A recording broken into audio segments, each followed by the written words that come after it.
Вокальная группа «Золотая россыпь».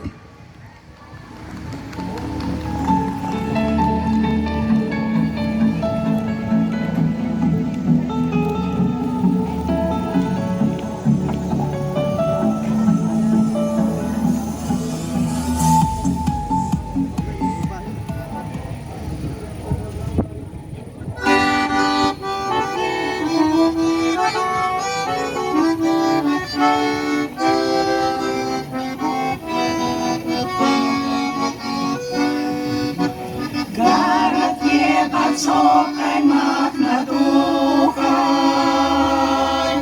зелени берез и тополей. На луне, что звалась грамотуха, отчий дом стоит среди ветвей.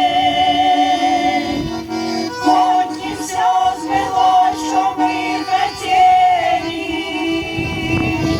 ты для нас оплотом жизни стал.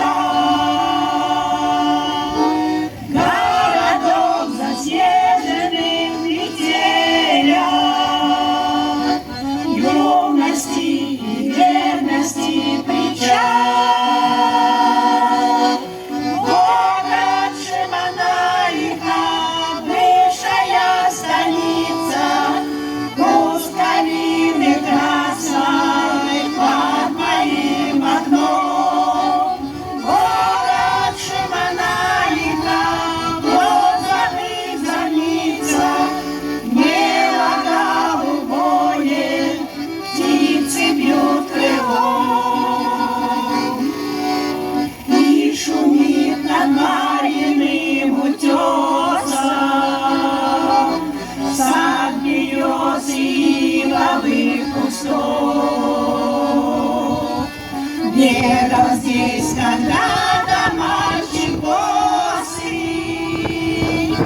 наш писатель Коля Иванов.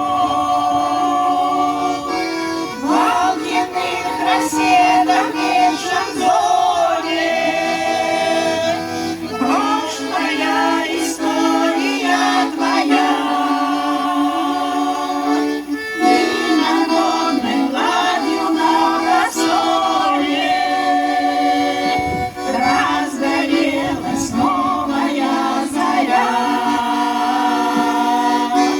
Город Шиманаиха, бывшая станица, куст калины красной под моим окном.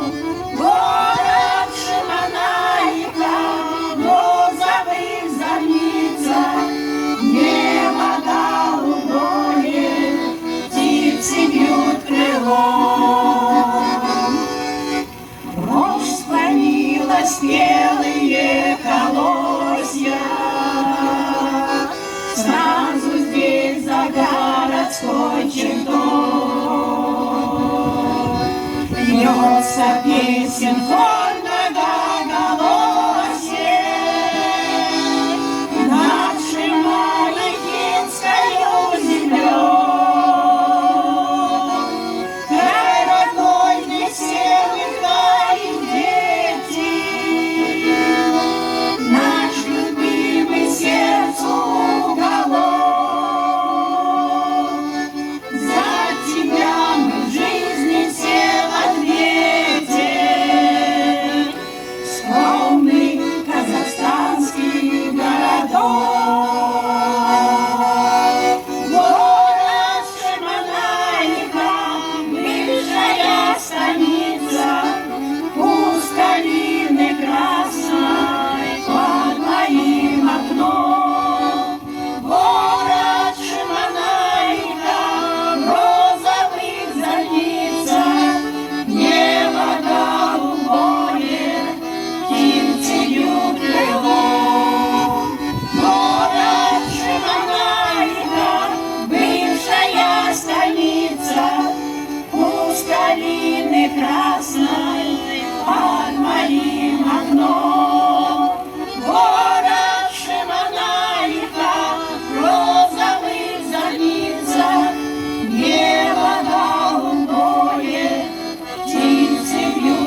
Твой.